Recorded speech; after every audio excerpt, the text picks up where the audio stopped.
Friday, May 28th, 2021, and I'm in Dallas, Texas, which can be very, very hot this time of year. Fortunately, temperatures today are going to be in the upper 70s, and it's going to be mostly cloudy with a chance of rain later today. So I'm going to enjoy taking a drive through Dallas on over past the football stadium that the Cowboys play at, the Dallas Cowboys, and then on over to Fort Worth to look at the stockyards and relive some of what traditional Texas was. I've been there once before, and if you've never been to Fort Worth, it's quite a different city than it is in Dallas. It's more of the old time cowboys, and they actually have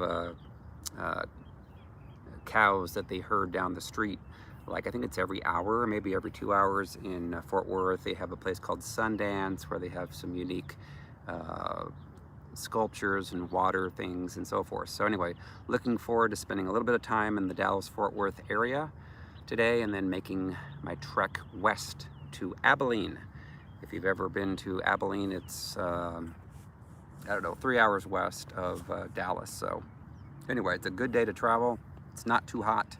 So welcome to Tina Marie Kirkpatrick. Welcome to Scott Key on Facebook Live. Welcome to Faith Michelle. Welcome to Sue Ellis.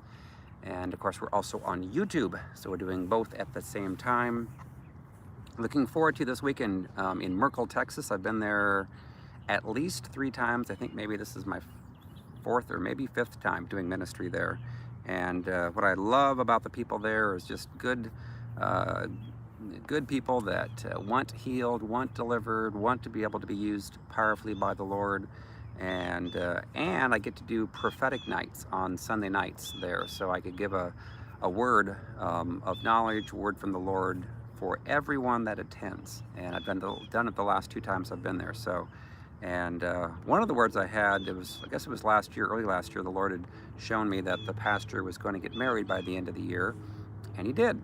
So that was very cool to meet his wife. And so anyway, tomorrow at 1 p.m.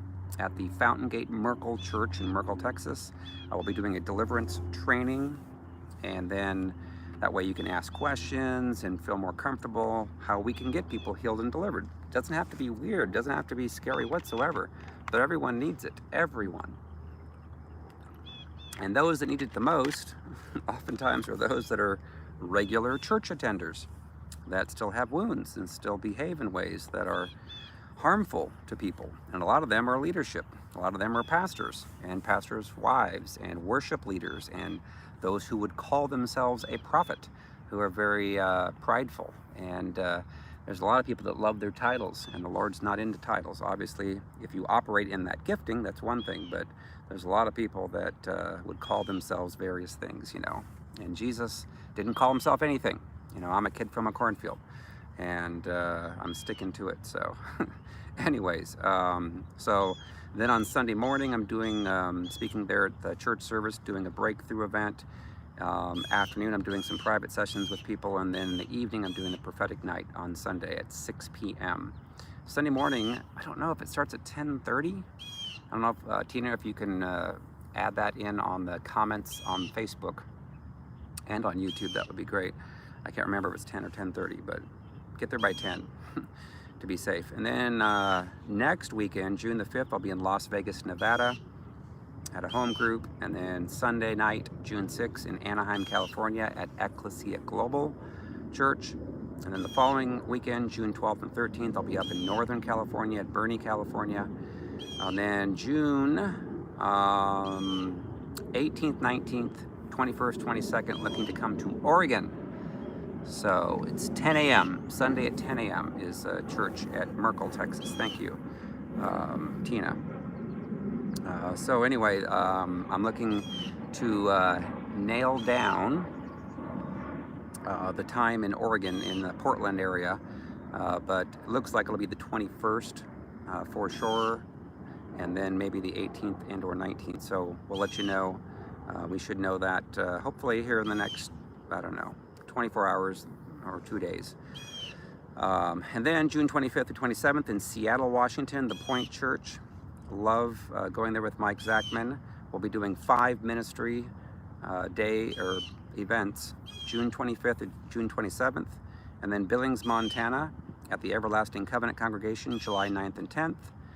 And then looking to nail it down in Colorado Springs and or Denver, July 14th, 15th, 16th, 17th, 18th.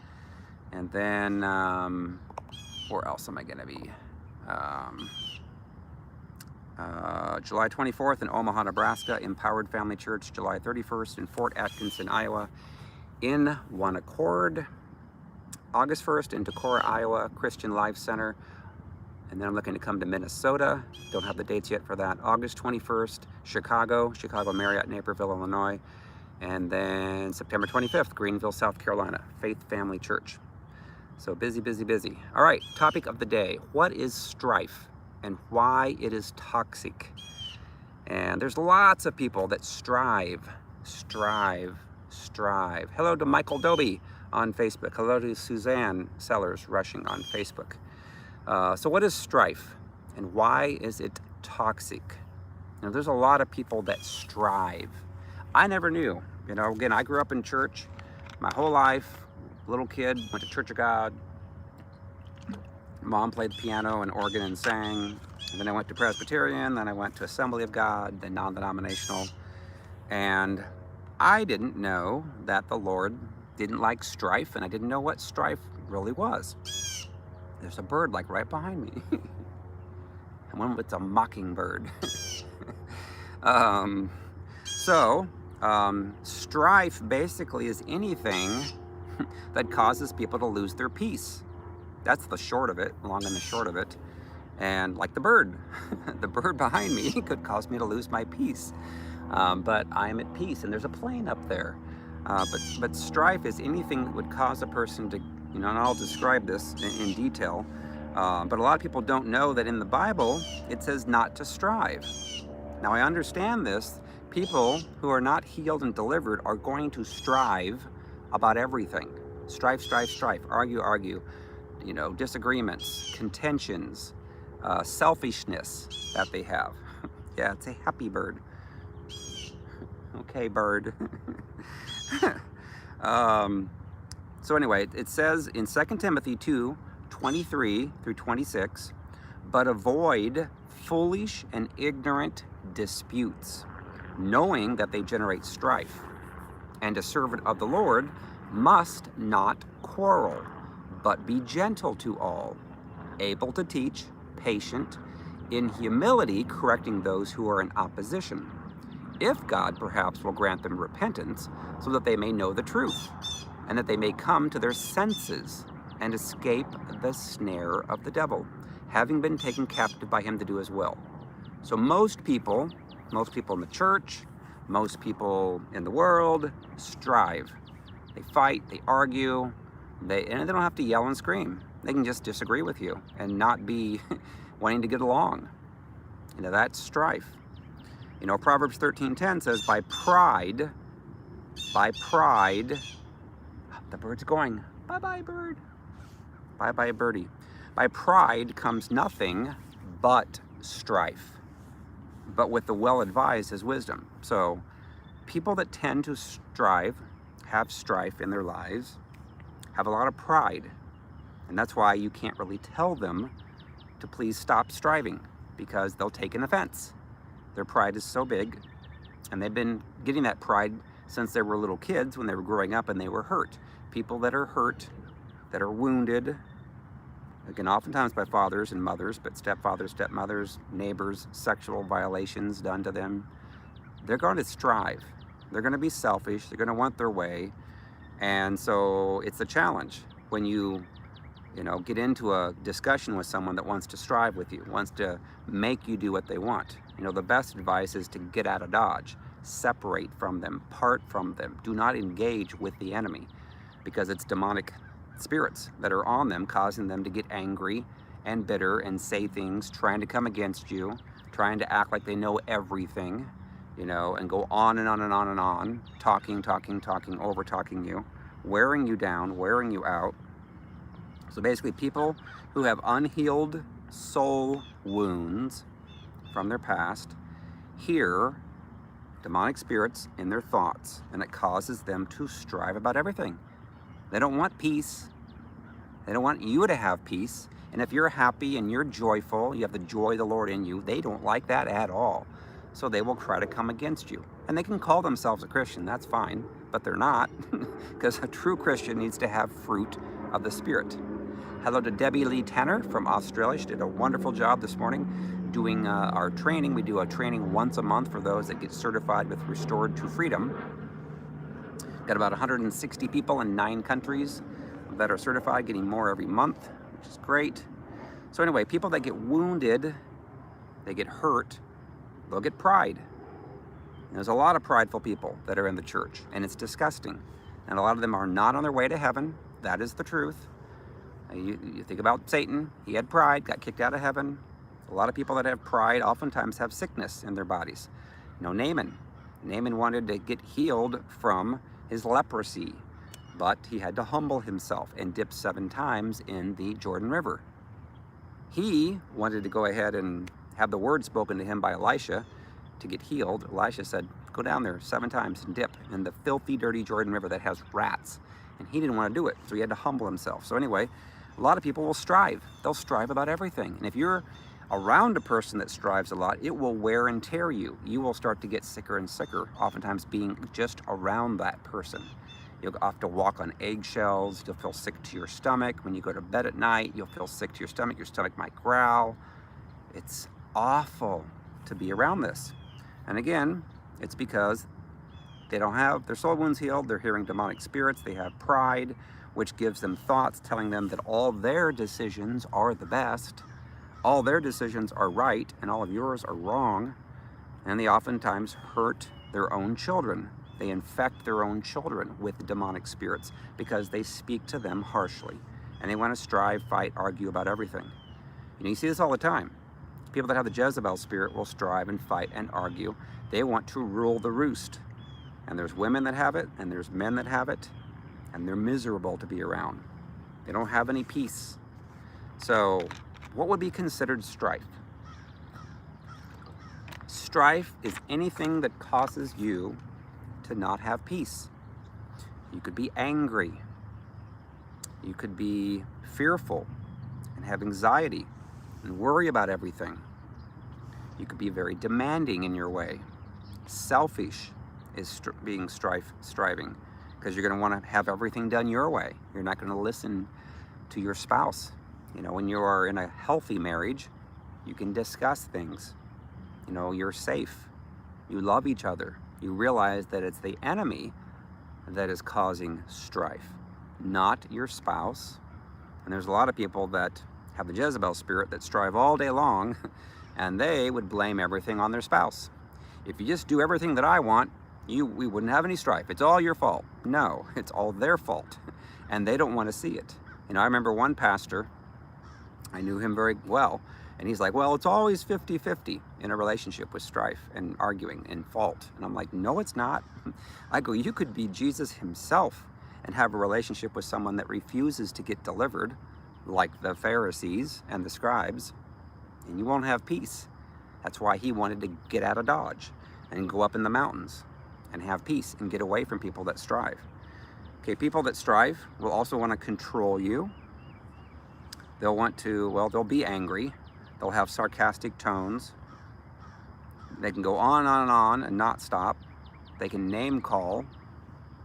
They want to correct people all the time, tell them what to do. You could strive even driving your car. You could be very aggressive, and then other people have to put their brakes on for you, or you almost cut them off. That would be striving. A lot of times people that do that, it's because they're wounded and they're not healed, and they're angry and they think everyone's out to get them and everybody's in a competitive race. In fact, striving would be being competitive to the point that you're damaging the relationship that you have. There's a lot of spouses that are competitive, that have the spirit of Jezebel, that they want to win at everything. They want to dominate you because they think that you are their enemy. They don't realize the enemy's speaking to them up here. So again, if we're in a relationship with others who strive, what do? It's best to walk away. Or if you're on the phone with them, hang up the phone. Say, hey, I gotta go. Click.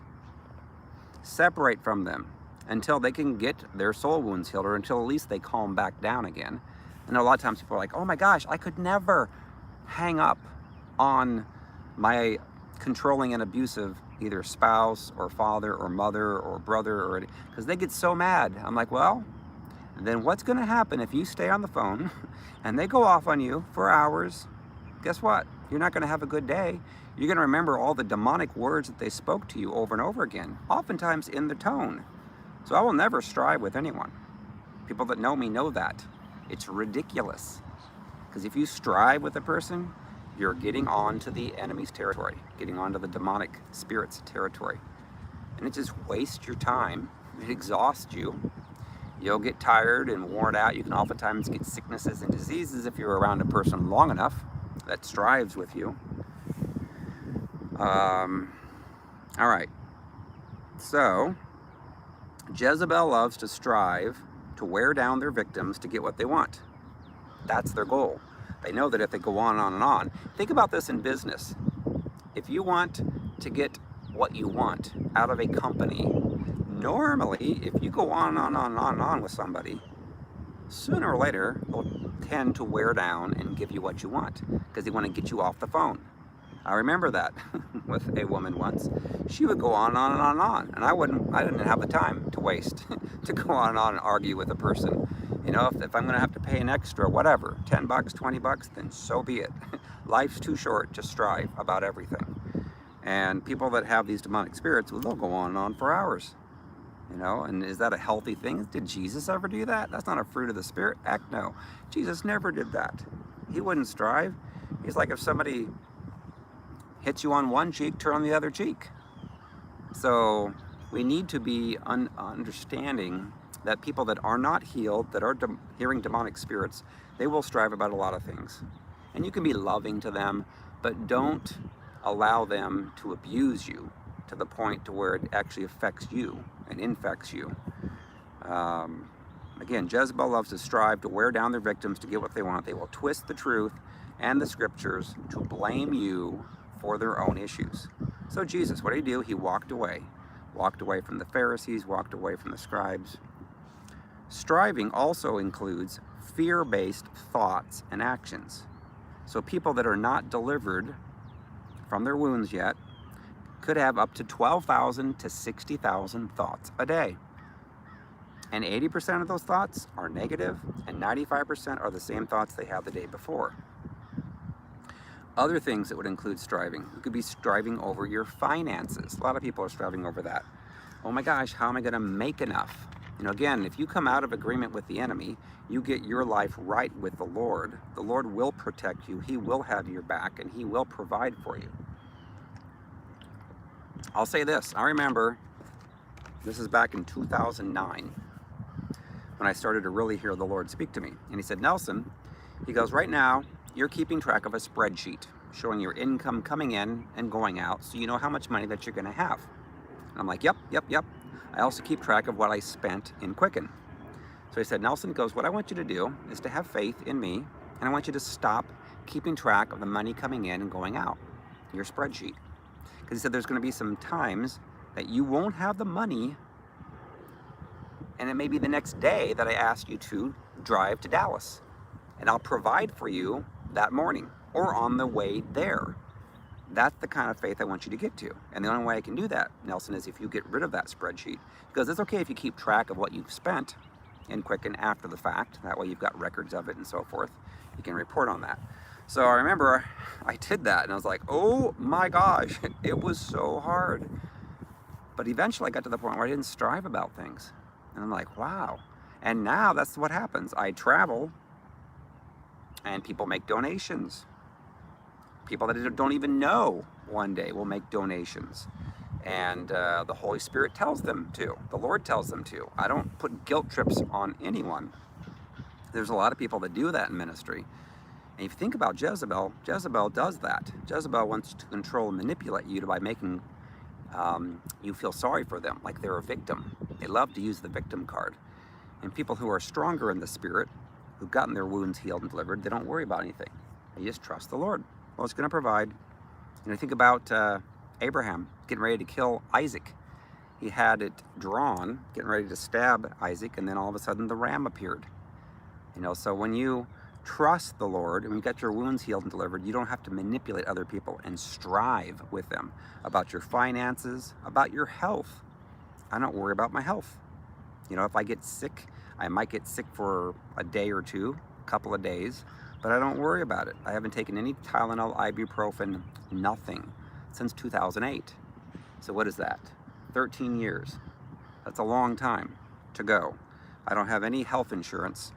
Haven't had it since, let's see, it would have been 2012, so that's 9 years ago. And I don't worry. I have peace. I don't strive about it. Oh my gosh, I don't worry about anything. And that's the way the Lord was. And that's the way the disciples were, you know, and those today. There's a lot of people that have gone even longer. I mean, obviously, I've only learned about this since 2009. There's some people who have known about this for 20, 30, 40 years. And they walk in the divine health that the Lord has. Relationships. You know, the enemy wants us to strive about relationships. Let's say that you have, I don't know, whatever, a child or a situation where they're not currently following the Lord. You know, and sometimes children aren't currently following the Lord because of us striving with them and arguing with them and infecting them by striving and fighting and arguing and hurting them. We need to apologize to them. So we need to do our part, but if the person's not wanting a relationship with us yet, then so be it. Don't make it happen. Don't strive with them. That's what the enemy wants you to do. Strive, fight, argue, blame. Stop. My gosh, it's so much more peaceful. You look younger after you practice this for a while. You just do. Now, I know a lot of people go back to the finances. I see that, Michael, you have a comment here. You had to trust the Lord financially. So I know that the people that struggle with marriages, people that have the Jezebel spirit, that Jezebel spirit will steal your money, essentially. It will cause you to spend money and waste money on things because of a person making all these bad decisions. And it's true. All right, striving. See, also includes, I talked about, it's an airplane. Boss, the plane. Remember Fantasy Island? But driving, people that strive a lot will also tend to strive while they're driving. Complaining about this, complaining about that. I won't say a word. You know, if someone cuts me off or does me wrong, the only time I will ever honk is if a person's starting to like get over and they don't see me. You know, then that way I'll honk to protect. But if someone does something wrong and it's not causing immediate danger, I won't honk. Why? It's striving. You know, who knows? You know, people that do all that stuff, drive aggressively, tend to have wounds that aren't healed. So they could flip you off, they could pull a gun out. I'm here in Texas. So it's like, I'm not going to provoke a person that's not healed and delivered. Doesn't make sense. Of course, family wants to strive with you about everything as well. You know, moms and kids and stuff. Don't do it. You know, when I went through deliverance, I saw that my behavior changed and I became much more like the fruit of the Spirit. We're supposed to have love and joy and peace and patience, kindness, goodness, faithfulness, gentleness, self-control. I saw myself change and it was dramatic, and I was like, wow. I could look at people and love on them, you know, instead of judging them and being critical with them and having compassion for them. Hurting people will hurt people. We have to understand that. They need their soul wounds healed and deliverance. Okay, 2 Corinthians 10, 3-5 says, "For though we walk in the flesh, we do not war according to the flesh. For the weapons of our warfare are not carnal, but mighty in God for pulling down strongholds, casting down arguments." So we shouldn't have any arguments. Again, a lot of people argue, and I understand this. If you're talking to a person that's not healed and wounded, which is a very high chance that most of the people in your life are that way, they want to strive and argue, but don't do it with them. So casting down arguments and every high thing, which is every prideful thing that exalts itself against the knowledge of God, bringing every thought into captivity to the obedience of Christ. Again, take the thoughts captive. Don't let the thoughts take you captive. Again, the enemy wants to provoke you. And I know Debbie Tanner was talking today, teaching, and had referred to a teaching that I had done where literally I walked this out myself when the enemy tried to give me these negative thoughts, and the Lord said, take the thought captive. Do not listen to an entire sentence from these demonic spirits, because if you do, you will not have peace. You will be angry, you'll be in fear, you'll try to make things happen, you'll strive. So take the thought captive within about 3 words, if you can, 3 to 4 words. As soon as you discern, wait a minute, that thought's going to come from the enemy. If I let that play out and let him speak the whole thing, I'm going to shut it down in Jesus' name. I'm going to stop that thought and take it captive. I'm going to think about something else. Get your mind off of that, what the enemy's trying to speak to you, and think about whatever, sports, the weather, exercising, pray in tongues, listen to Christian music, sing along, but do not let the enemy speak to you. All right, James 3:13 through 18 says, who is wise and understanding among you? Let him show by good conduct that his works are done in the meekness. Meekness. So pursue meekness. Jesus was meek. That means he knew who he was in Christ, but he kept it under control. It's like strength under control. So it's like, if you're a very strong person, you work out, you don't try to beat a person up if they don't agree with you. You take it under control. But if you have bitter envy and self-seeking in your hearts, do not boast and lie against the truth. This wisdom does not descend from above, but is earthly, sensual, demonic. For where envy and self-seeking exist, confusion and every evil thing are there. But the wisdom that is from above is first pure, then peaceable, gentle, willing to yield, full of mercy and good fruits, without partiality and without hypocrisy. So understand that. If you're working with somebody, if you're speaking to somebody, if you're talking to somebody, and they're trying to provoke, they're trying to accuse, they're trying to have an argument, guess what? Don't strive with them. Get away from them if you can. Jesus got away. He got out of Dodge. Because otherwise, if you start engaging with them in an argument, that's what the enemy wants you to do. Argue, fight, complain. It says, now the fruit of the righteousness is sown in peace by those who make peace. So again, the Pharisees were jealous of Jesus and hated him in their hearts. They wanted to strive and pull Jesus into a debate and argument. Jesus escaped from them several times to avoid striving. Now, occasionally he did engage with them. He did talk to them. Absolutely. But the purpose of that was to have it in the Bible to show that they were wrong. And so there's a lot of people that are in the church that aren't healed, that aren't delivered, that are in ministries that are wrong. Should you try and strive and argue with them? No. I'll say this too. So you may have stepchildren. Stepchildren typically have been hurt. They've been wounded. So if you're a step parent, don't add on to their pain by engaging in things that would cause them to not have peace. Go to their level and love on them like Jesus. Don't point out all the different faults that they have. They're too hurting. They're too much in pain to be able to see that. And all you do is push them away. And then you have a horrible relationship with the child.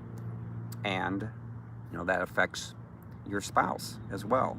So understand that the Lord would not be happy if you try to engage with someone that is hurting and to try to prove to them that they're wrong and that you're right. You may very well be right, but they're hurting. So have some compassion. We must be at peace at all times.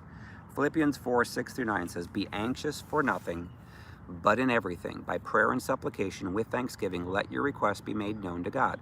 And the peace of God, which surpasses all understanding, will guard your hearts and minds through Christ Jesus.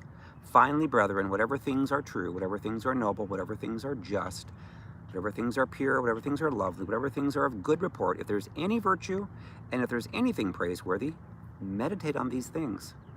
The things which you learned and received and heard and saw in me, these do, and the God of peace will be with you. So again, don't ever let the enemy speak to you and cause you to have negative thoughts. So I will be again this Saturday in Merkel, Texas, 1 p.m. Saturday, doing a deliverance training. And then Sunday at 10 a.m., doing a breakthrough event for those that attend church Sunday mornings. I know we've had people that come from Dallas, 3 hours away, to attend those meetings. So come, bring your friends. And then 6 p.m., I'm doing a prophetic night. I love that. I love the prophetic. I love it. I love it. Now, again, understanding there's a lot of people that are prophetic that need deliverance. And they're prideful and they're arrogant. So God knows that. Again, understanding prophecy is great. I love it. That I believe that the most challenging and the most needed ministry in the world right now is deliverance. Getting the church pure and spotless, ready for Christ's return. And that's what we do at Restored to Freedom. So anyway, I'm going to be busy. Oh my gosh, traveling over the next several months. So I've not had as much time to be able to do private sessions. I am doing some on Sunday afternoon at the church, and I've got some scheduled thereafter. So just to let you know, I love it though. We're seeing a lot. In fact, remember the woman, this is a great another testimony, this woman that came to Hot Springs, Arkansas on Sunday, and she was vaping. I didn't understand this, but she basically said that every 30 seconds she would want to puff on the vaping machine. And she was there, and the Lord had me specifically address addictions, and she's been delivered. Now it's been 5 straight days. See, Sunday, Monday, Tuesday, Wednesday, Thursday. Yeah, 5 straight days. Today's the 6th day of no vaping.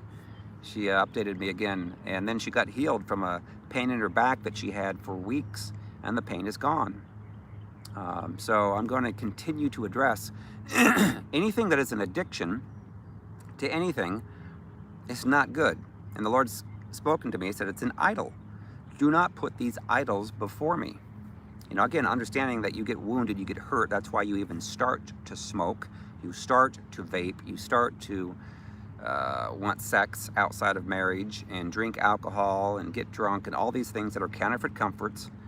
How do you get healed from them? You get your soul wounds healed and delivered from the demons. Oh my gosh, you have so much freedom. You have so much more money to spend on things that are valuable. So much of this addiction stuff, it just wastes your money. You don't have any money left over. And you're slowly killing yourself if you think about smoking and vaping, you know, your lungs, and it's addictive and it's not healthy. And so I understand. I have compassion for people. Jesus had compassion. He wanted people to be healed and delivered. So anyways, all right, I'm keeping these a little bit shorter because I have to travel. So I love you guys. Thank you for all your support. Thank you for the donations. You know, that's awesome. I'm very grateful and thankful. I'm glad that I don't have to ask, because I don't like to put, I don't like the ministries that do that. You know, I mean, you don't even have to ask. You know, if your lives are being changed from this, the Lord will have you sow into those ministries. At least you should, and then you'll end up getting blessed. So, and then those ministries have good fruit, will have even more fruit, more effects from that. So anyways, I'll let you guys go. And again, I'll be in Texas until Monday. So, and then on to Arizona, Las Vegas, California, Oregon, Washington, Montana, Colorado, Nebraska, Iowa, Minnesota, Chicago, and back to the south. So